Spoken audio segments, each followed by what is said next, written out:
Support comes from the Missouri Forest Products Association, saluting Earth Day on April 22nd with an ongoing commitment to help offset carbon emissions with sustainable harvesting of Missouri forests.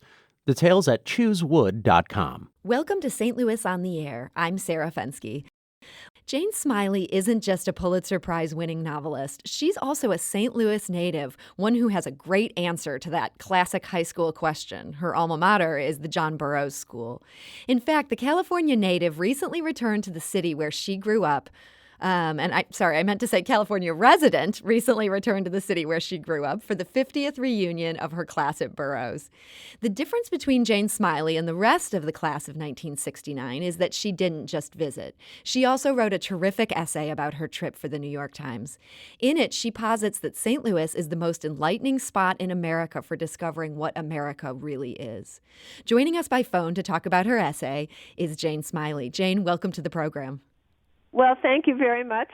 I'm very happy to be here, but I have to say I was the class of 1967, not 69. The New York Times took a long time to publish the article. 2 years? I had no idea. Yeah. Well, partly it had to do with stuff going on at the Times, but partly it had to do with, since I wrote it in the fall, they wanted to publish it in the fall. So when they missed out on last year, then they had to do it this year. That makes sense. And I have to give you credit. I feel like there's very few guests that we've had who are willing to volunteer that they're 2 years older than we thought they were. Yeah, but everybody who I went to school with who still lives in St. Louis would know. Oh, our phone lines would blow up. I would never hear the end of this. So thank you for correcting me. And, at first I thought I must have done the math wrong, which was also highly, highly possible. But so this New York Times essay, the long-awaited New York Times essay, you start with some pretty high praise, saying that this is most Americans may not view St. Louis as a tourist destination, but they should. Were you kind of surprised to learn that on this trip back, or had you been fully aware of that over the years? Well, I think I'd been partially aware, but when I came to the reunion, it was really fun to see the former kids from my high school, and it was fun to go to the high school. But what was way more fun was just to drive around. Mm-hmm. We drove downtown, we drove out in the county, we drove out to Chesterfield, we drove everywhere. It was a perfect time of year. It was about this time of year, I think it was early October. So the leaves were fabulous, and the weather was really good. And I just adored all the driving around and looking at houses and looking at fields and looking at the river, and that's what struck me. So what happened was, I think I was at the zoo, and I texted or I emailed the woman who I usually do travel articles with at the Times, and I said, how about a travel article about St. Louis? And she said, and she texted back, or she emailed back, you're kidding, right? Now, why would she assume you were kidding? I don't know, because it just goes under the radar to come to St. Louis. Yeah. And it's interesting. So you kind of had that flash that this was an idea when you were at the zoo. I thought what you wrote about the zoo was pretty interesting. It sounds like you had kind of a disappointing day for seeing animals, but you thought that was a really good thing. Well, excuse me. Yeah, I mean, what I remember about the zoo from the 50s was all the shows, and because I loved going to the zoo when I was a kid.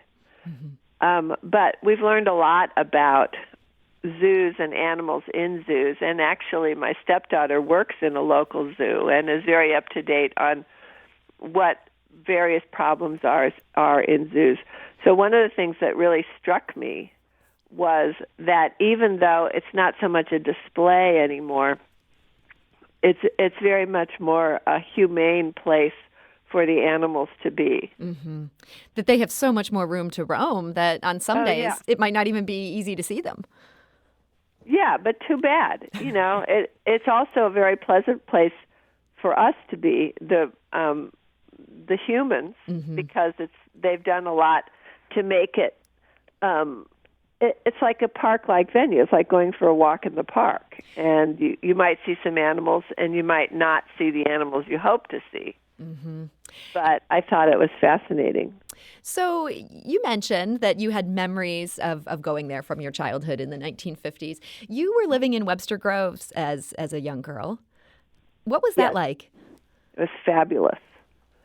I totally loved it. I lived.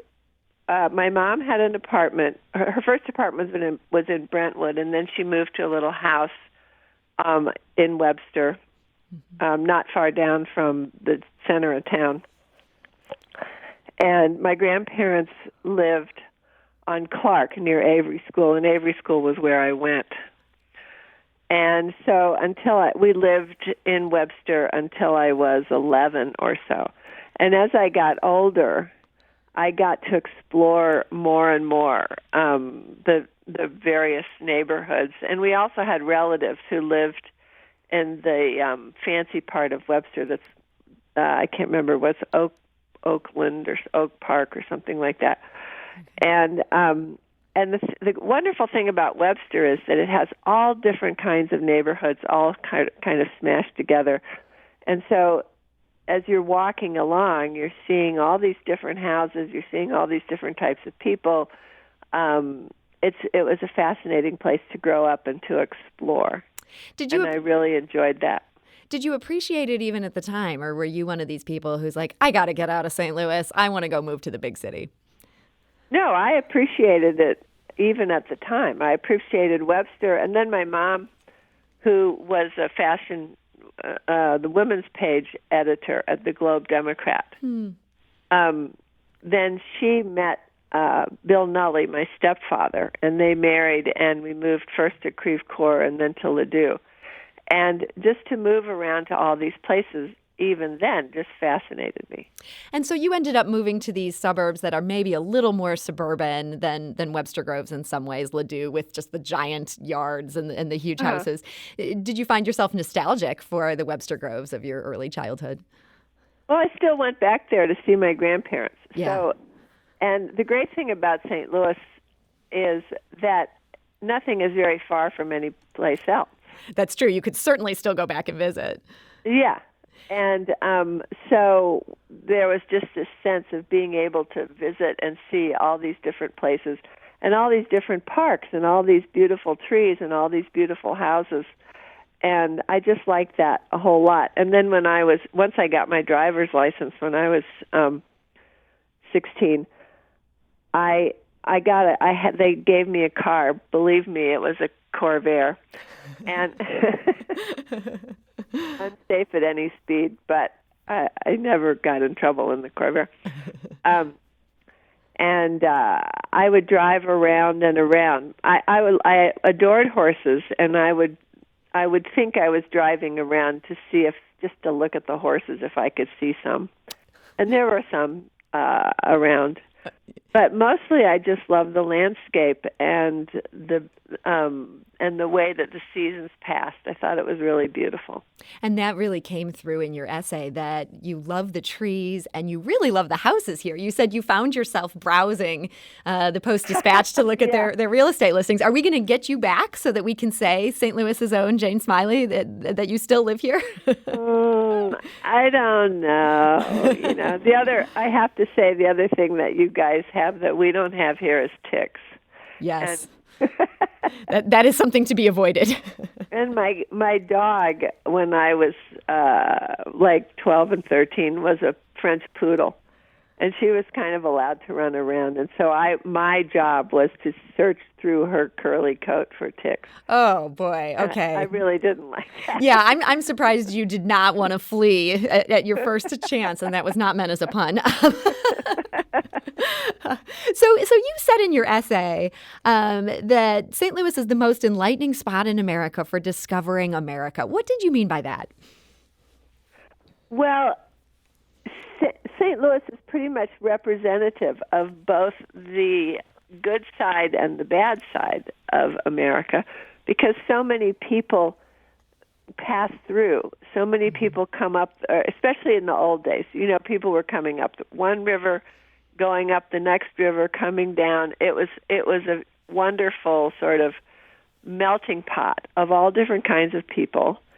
I had read now I can't Clarence Lang's book about St. Louis, Grassroots at the Gateway, and he talks about a lot about the melding of African Americans, of white Americans, the coming of other kinds of other populations, and how they came to St. Louis and they settled there, and there were sometimes conflicts and sometimes getting along, and yet it was totally it was much less. What's the word I'm looking for? It seemed like he kind of gave St. Louis some credit for saying that African Americans had more power here, maybe, than other similar cities, politically speaking. Well, yes, that was because of the alderman situation. That the mayor here is fairly weak. Yeah, and the city aldermen, the neighborhoods have had some say in the government, all the neighborhoods, including the African American neighborhoods. Which doesn't mean that things have worked out. That's the other thing that's interesting about St. Louis, that sometimes relations are good, sometimes relations are bad. They're constantly being worked out. They're constantly being worked on. Yeah, you wrote that protests are as much of a part of St. Louis history as anything else. So sort of this conflict between the people in power and the people trying to get power. This is the St. Louis story. Yeah, that's what one of the things that Lang's book talks about. Do you think St. Louis should get some credit for the fact that we are always kind of publicly airing our dirty laundry, or do you think that dirty laundry is so bad that maybe we shouldn't give ourselves particular credit for that? I don't actually think the dirty laundry there is worse than anywhere else. I think there's dirty laundry everywhere. It's kind of classic American dirty laundry. Yeah, but the willingness to air it, to talk about it, to deal with it is important. And so I think that's a virtue in any place, is the willingness to get it out in the open. Now, when you were here for your reunion, as we now know it was 2 years ago, but you stayed at the Cheshire Inn, and I absolutely love the image of you sneaking up to a different floor to find the rooms named after your favorite writers. Did any other guests realize that here there is a Pulitzer Prize winner in their hallway just geeking out over Nancy Mitford? No, I don't think. Nobody paid any attention. You did it very surreptitiously. I did it, but it was so much fun to stay there and to look around and to remember going there to eat meals with my parents when I was a kid. They had gone to the Cheshire just for dinners, or?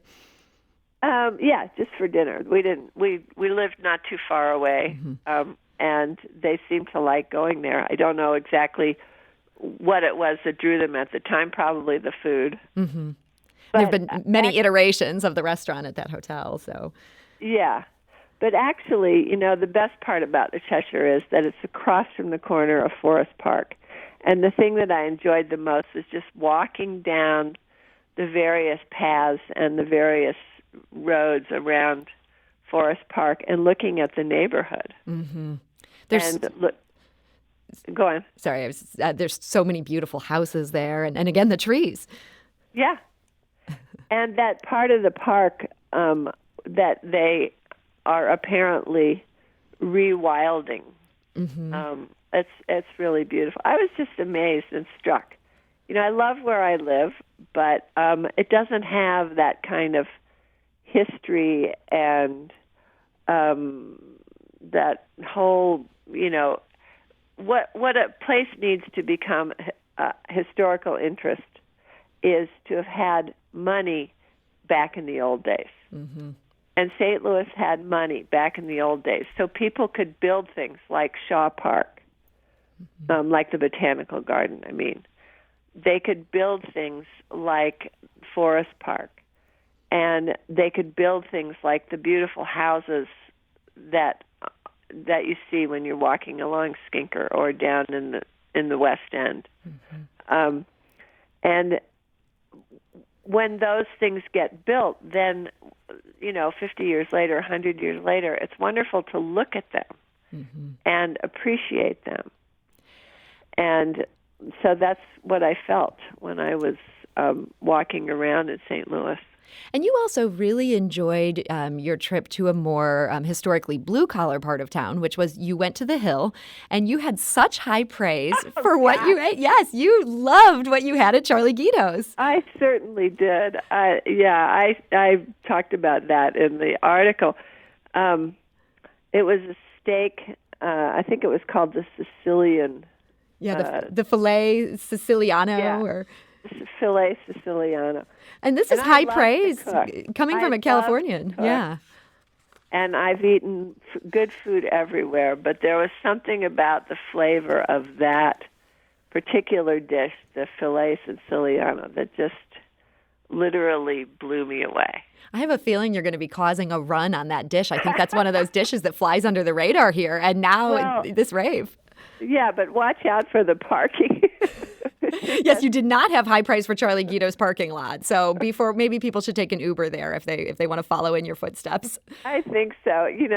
We after we had this wonderful meal and the staff was incredibly friendly and helpful, and we really enjoyed ourselves, and we were in a great mood. And then we came outside and got into our rental car, and we were just scratching our heads saying, how are we going to get out of this parking? We're talking to author Jane Smiley about her trip to St. Louis for her 50th high school reunion and some of the highlights she saw when she was here. Now, Jane, you ended this essay on a more sobering note. You went to the Cahokia Mounds and you had high praise for them. But you wrote, when I looked at the Gateway Arch again on the way back to the hotel, I realized that I was in what is perhaps the paradigmatic American city, a busy place where history, commerce, art, and geography have often connected and often clashed in supremely American ways. And Cahokia, across the river, is the main lesson I learned, that nature can do us in if we don't pay attention. Talk to us about what your thoughts were on that. Well, I guess when I was growing up, I didn't realize, I didn't know anything about the Cahokia civilization and how they built the mounds and how long they lived there. And what a big deal this was. Yeah, it was a big deal, and for about 300 years, the civilization there was extremely prosperous, and the evidence of that is how big the mounds are, and how large the whole area is. But then there was a period of climate change, and they had become too prosperous, and there are too many of them, and they eventually had to leave because they couldn't support themselves anymore. And this has happened many times in human civilization, where you make use of a certain area and then you use it up, and things change, and you're now in danger, and it's no longer prosperous. And if we look around ourselves with the climate change that we're undergoing and the huge human population on the earth, we're in a similar situation to the Cahokians. So this is sort of a warning, not just for St. Louis, but for all of America. Yeah, absolutely. I mean, maybe in some sense it's less of a warning for St. Louis than for a lot of other parts of America, like the shoreline on the East Coast, which I was just reading about yesterday, or the deserts. I mean, in some sense, for climate change, St. Louis is in a good spot. That's a good point. I mean, we do have some increased flooding, but overall, we're not going to get deluged by the oceans the way a lot of American cities could be in some real trouble.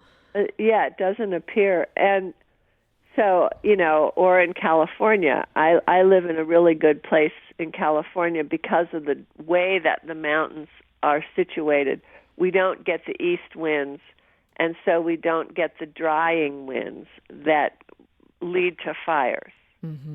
But when I look up north in California to where they do get the winds, or down south where they get the winds and the big fires start, I think, gee, even, we like to think it's a great life in California, but how are we going to deal with this? Mm-hmm. And that's pretty much true of a lot of places in St. Louis. In the U.S. So, Jane, I hate to end on such a sobering note. We have time for just let's not do one that. more question. Yeah. Some of our listeners, we told them that you were going to call in today, and they were so thrilled. And one of them had what I thought was a really good question. He asks, if you can set a retelling of King Lear in Iowa, what would be a good retelling to set in St. Louis? And he adds, it doesn't need to be Shakespeare. He also wanted to add that he thinks you're terrific. So any thoughts for one of your fans here in St. Louis? What should I retell in St. Louis? Gosh, I never really thought about that. I did write a book called Private Life that takes place a little bit in St. Louis. But so much of that is California. I feel like that's true. In light of your love for St. Louis, I think you owe us an entire book. If I mean, maybe so pushy. You got it. I'll start it today. Well, Jane Smiley, thank you so much for joining us today. It was a lot of fun, and I hope you have a lovely fall. And I envy you the trees and the leaves that you can look at your window. This is a great reminder for everyone in St. Louis that we need to appreciate what we've got here. This is St. Louis on the Air on St. Louis Public Radio, 90.7 KWMU.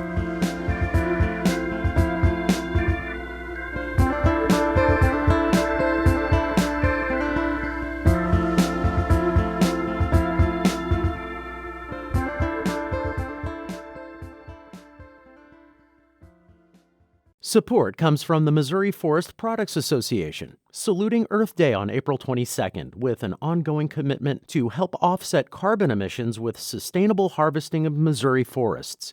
Details at choosewood.com.